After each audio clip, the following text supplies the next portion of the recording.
We've upgraded the swag and brought a caravan.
So here it is, Vacationer, 19'9", triple bunk, east-west bed, Rough Rider. It took us a long time to work out what sort of van we're going to get. We started off way back when we had a Kimberley camper trailer. It was a hard floor, we had both the girls and we did Central Australia in it. And just with the canvas and then the space, we're trying to have the two kids, it was starting to get a little bit tricky because now we've got the young bloke as well. So there's 3 kids. And then yeah, canvas weather-wise, when you're in the heat or you're in the cold or you're in the wind, we decided we want to avoid that. So before this, we had also a little 12-foot pop top that we did a renovation on. Same thing again, it was just going to be too small for us. So we're just like, no, get rid of that and we'll put the money that we made doing the renovation into this. We wanted to stay under 20 foot. That was sort of our guidelines, hence why this is an east-west bed. We could have gone a bit bigger and gone north-south bed, but we wanted to stay under that 20-foot mark, so yeah, that was our package. We then looked at other ones like expanders and pop tops, but then we kept coming back to that thing of it's still canvas. We're still going to have that drama of if it's wet, windy, cold, just the insulation properties and the having to dry it out and whatnot. It was just going to be way easier just to go full height van, and we looked for months. We looked for months and months. I lost so much sleep trying to decide which one to get. I was awake all night, and then yeah, we sort of just ended up making a big list. And then for us, the Vacationer, it ticked all the boxes, and it was the best value for money. So that's what we went for, and we're stoked. So let's go check it out. All right, start at the front. DO35 off-road coupling. We've got all our wiring here. So we've got 2 25 amp hour projector DC-DC chargers, Alco electronic stability control, 12-pin plug. So that's all finished off nicely there.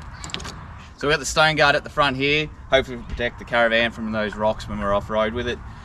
We went with the Grip Sport 4 bike rack. We did our research and this was the most heavy duty and easy to use one we could find out there. Weighs a bit more than a few of the others, but it is solid as a rock and real quick to use. Dual gas bottles on the front, 2.9 kilos.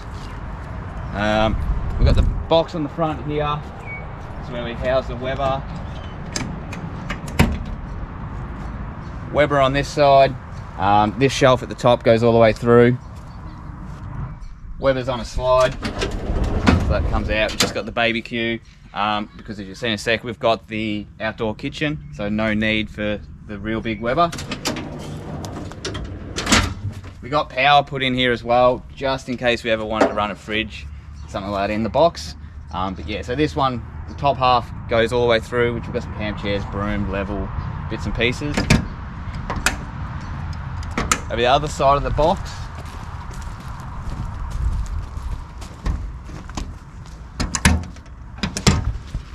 same deal, generator slide, and yeah, this is the back side of the top half of that. So yeah, that's basically the front. Nothing too fancy there. Yeah, a box is a box, not too much you can do with it. Up front, work light, Dometic dust reduction at the top. It's another one of those little 1%ers where they bring their cables through in the cladding. They bring them through glands. A lot of the brands out there, when you walk around and have a close look, all they do is you must just drill a hole and just cover it in a blob of silicon. It's not really a professional way to finish off a product. This, way better. Come around here, one of the first of the tunnel boots. So we lose a bit of the space in this full tunnel boot with having the external kitchen, but yeah, it's got plenty for what we need here. We just got our leveling ramps, wheel chocks, sullage hose, the jockey wheel goes in there, jack's in there. We've got the bin that goes on the spare tyre in there as well. Next part, another tunnel boot as well. In here, water hoses, table, clothesline. This is a smaller tunnel boot, goes sort of halfway into the bed, because then inside we've got a drawer under the bed as well. Instantaneous gas hot water, so that's there. Water fill point for the front tank, water fill for the back tank. So yeah, the two water filling points there for the fresh water. We've got 2 95 fresh and 1 95 litre grey. I think that's going to be enough. We've also got 50 litres that we have permanently in the car as well. So with that, I think we're going to be right for a few days off grid. On the roof as well, we've got 600 watts of solar. Up here as well, the fridge is vented through the roof, so it's just another measure to help reduce dust ingress into the van. Got an external shower. So that's going to be grouse for if we're down the beach or somewhere muddy and it's nice and warm, just throw the kids outside, get them cleaned off before they go in. Power in, TV in. Some caravan places have a spot where you can plug into external aerial to get reception, so that's there as well. Here, vent where we can get in behind the fridge or allow extra air ventilation if it's really warm. So we run a compressor fridge.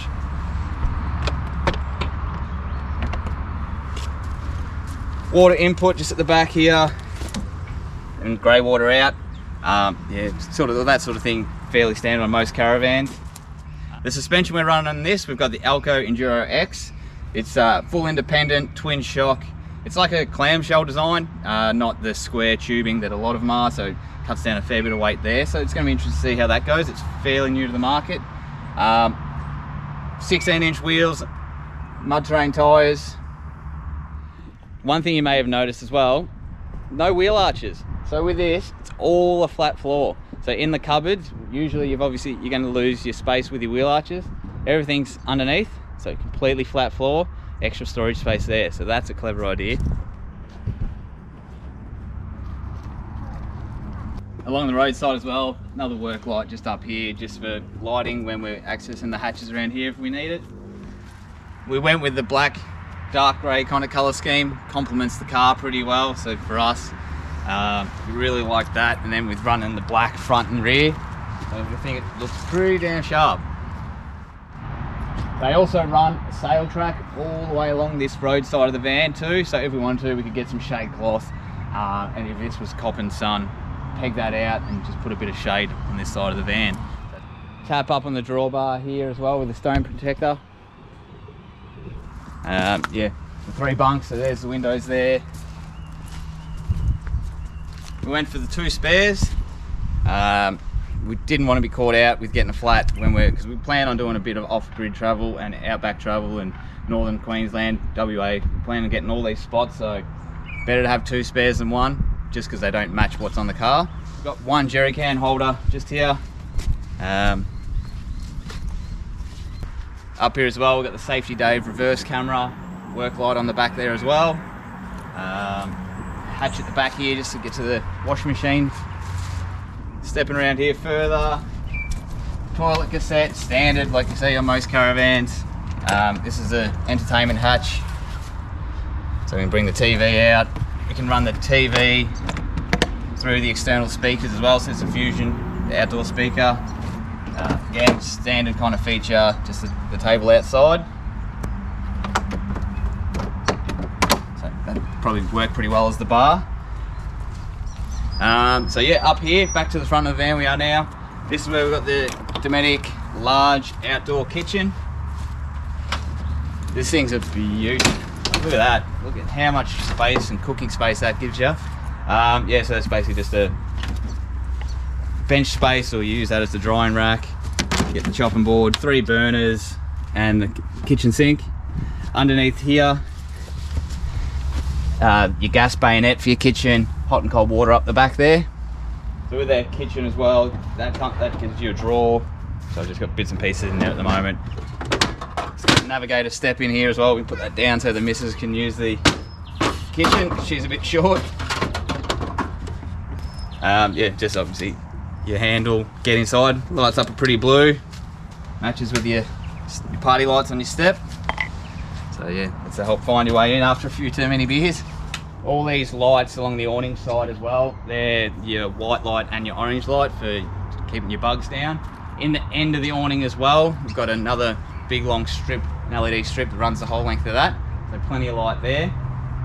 The awning as well, they put a center support bracket in it. Have heard a lot of people have the awnings without them and they get a lot of flex and stretching of the material. So yep, comes with the bracket. Another thing we really liked about the vacation vans as well, aluminium frame. So we're aluminium frame, we're fiberglass internal walls and roof. So basically there's nothing in this van to rot. So water ingress, should it ever happen, we're minimizing any chance of rot taking over the van. So we really like the way they build the vans that way. I did a bit of a tour of the factory as well when we were weighing up which way to go with the vans. And once I had a look at the way they do the aluminium, I was sold on that over the timber. So yeah, aluminium frame, aluminium clad, fiberglass internal walls and ceiling. Now the best thing with the fiberglass on the inside, there's no panel joins, so it's all one piece. So you know, you walk into vans and you see all the lines as each sheet joins on the internal walls, and the roof don't have any of that, all one piece, so a nice clean finish. So the door here as well, another thing they've done which is pretty good, it's got the security mesh, and then also with that you have the midgie mesh on the other side. So hopefully no bugs inside the van. Nice solid door as well. Alright, let's take a look inside, shall we? It's a bit dirty because we're away on the weekend. We still haven't gave it a proper clean down. But this is it. Check out the van.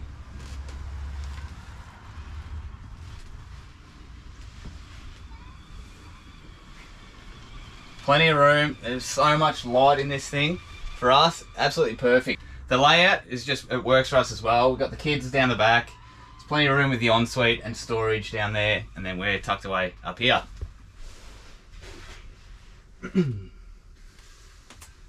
So yeah, like I was saying, so we're east-west bed. This is what takes up the rest of that room. So we're just going to use that as a shoebox. Put the inside collapsible bin in there as well. End of the bed here, all this storage.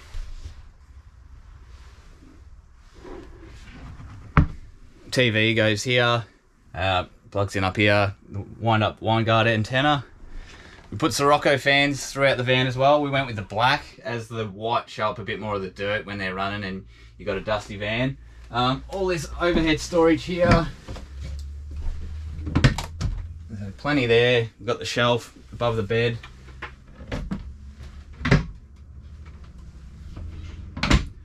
Reading lights, USB, power points. That's the dust reduction up here. Change filters, it's just a matter of pulling that down. And the filters are up there to change.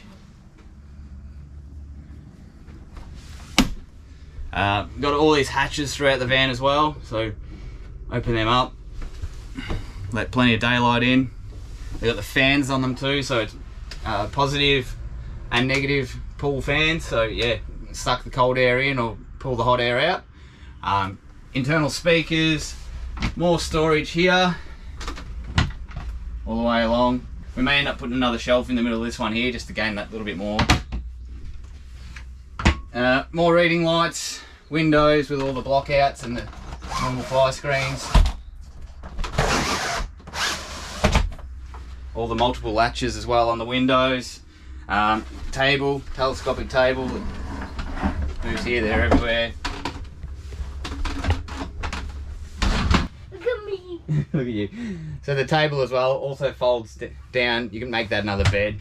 You just get an infill cushion. We didn't bother about getting that cushion because we figured with the 3 bunks and us, there's no room left in the car anyway to take anyone else. So yeah, that'll never really get used. But if you did have a double bunk fan and needed the possible third, it's a handy little option to have. Under here, under the couch, we have 300 amp hours of lithium. So 2 150 amp hour batteries, they're under here. The gas hot water is under here. BMS is under here. And the 2 25 amp DC-DC chargers.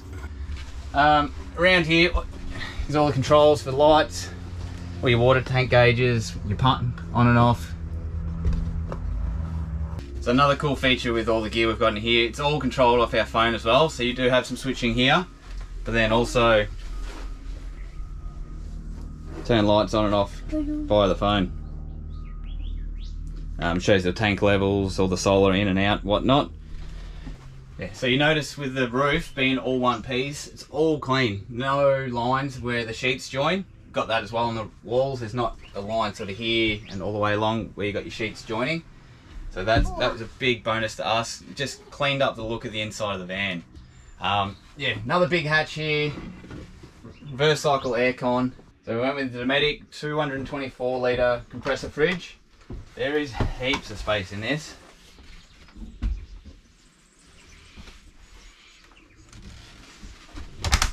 So we wanted to go compressor over 3-way. We just didn't want to have to deal with the gas issues and things like that. We've got plenty of battery power, so we're fine there. And then, like I was saying, 600 watts of solar on the roof, so that should keep up with all our needs for what we need for the majority of the time. Fusion stereo, again, that's all controlled via an app. Here's the controls for your instantaneous hot water. That was grouse. Yeah, set your temperature to say 43 if you shower, walk into the shower, flick the mixer to hot, and then that's all you have to do. It's perfect. Plateless microwave. More storage up here, it's all cupboards. More up here. We went the black pack, so all black sinks, tapware, towel rails, that sort of thing. With the tap, we've got normal water and also filtered drinking water, which you've got the filter under the sink here. It's up the back there, it's a replaceable. Now, one thing we did like the vacation to do that we didn't really find it in a lot of vans that we went and looked at, simple things, the plumbing, it all gets moved. Most of them are so lazy, they just bring it straight down the guts of your cupboard and you lose all that space. Vacationer actually think to pull it to the side, run it down, and then they actually run the glands where they run the water pipes through the floor as well. So just the little details like that are what we found made it really easy in the end to pick this van. Over here, so we deleted the oven, so we just got a grill, 1 electric burner, 3 gas cookers.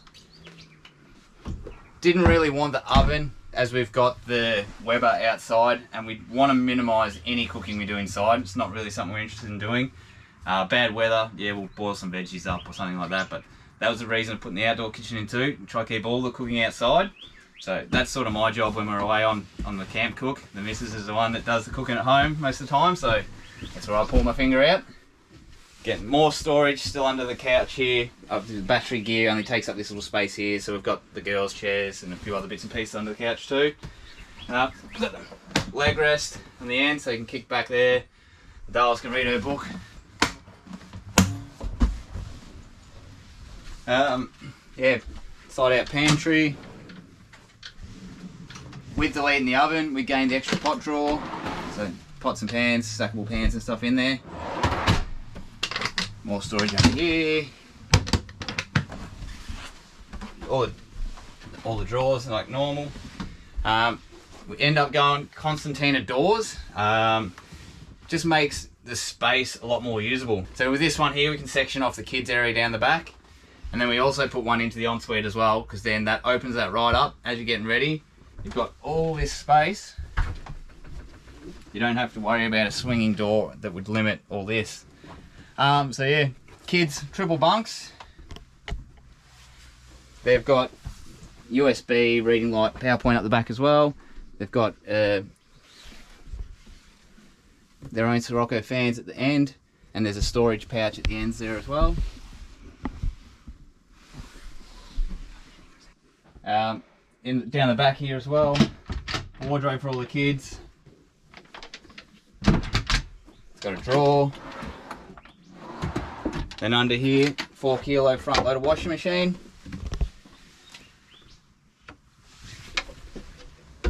When we first started looking, we weren't sure whether to worry about putting one in, but with the kids, I think it's sort of a no-brainer.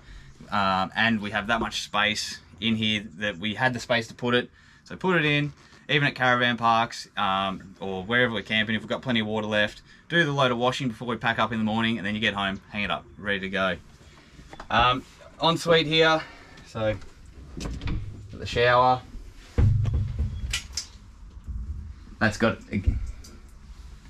one of the hatches in here as well, so wind up with the fan. Plenty of room. So there's heaps of room in here. You could probably fit 2 people in here if you wanted to. If you wanted to get a bit cozy with the dolls and have a shower. One thing the wife is pretty happy about as well, we've got a full-length mirror here, so when she's getting dressed, all the room in the world to see, with, again, having that concertina door to get ready and check yourself out. Make sure you're looking pretty. Backlit mirror, that's pretty cool. More storage. Another one of the hatches here, so got the toilet. So yeah, if you're giving that a hide, and you can open that hatch, get some fresh air in. The bowl swings out of the way, give you a little bit extra room as well there. Same deal, black toilet roll holder, black hand towel holder, black towel rails. More storage under here. And again in this one, like you're saying before, they move your plumbing out of the way. All that space, so you imagine that with a pipe running straight in the middle. Just loses so much extra space. So it's the small things. One thing we did look at as well when we were weighing up about the pop tops and whatnot, we sat in one and then we went into a full height van, and we realised one thing you sort of don't notice. You're going to lose cupboard space, so these cupboards will get shorter.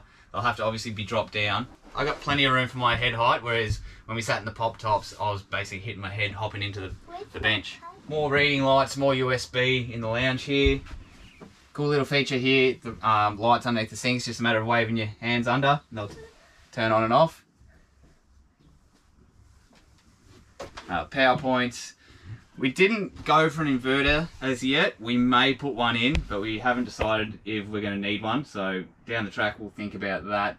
But yeah, if we are, I'll just set a power point up somewhere off the inverter. For most of the time, everything we have is 12 volt and will suffice there. Yeah, so that's the van. Like, we just love the amount of natural light we get in this thing. Big windows, but yeah, we can shut them all off for privacy. Pretty happy with our colour schemes going the grey white. I think if we had to go on dark, I would have closed the van in a bit, but yeah, we're pretty happy with it. We just got to keep the little groms away from all the mud and the dirt and touching all the white stuff, but if that's the case, it's just a matter of a wipe over and we should be right. That's pretty much it on the inside. You've seen the outside. Stoked with the van. So there we have it. That's our van. What do you think of it? If you've got any tips, tricks, hacks, things like that, because we're sort of new to the game of this, we're used to swags and tents. I'm tipping there's items out there that we may not have yet that you can use to do multiple things, and then that helps keep weights down and things like that, because that's pretty important and very easy to run over these days. But yeah, if you do like the van and you want to see where we get to it, we've got plenty of trips planned. We've got a few coming up shortly, just some local ones down the coast. But then yeah, once we do our shakedown runs, then we're going to get up the bush and we're going to start doing some bigger trips around Australia. So yeah, if you enjoyed what you see here, want to see where we get to, subscribe to the channel, follow us along, and we'll see you out in the tracks. See ya.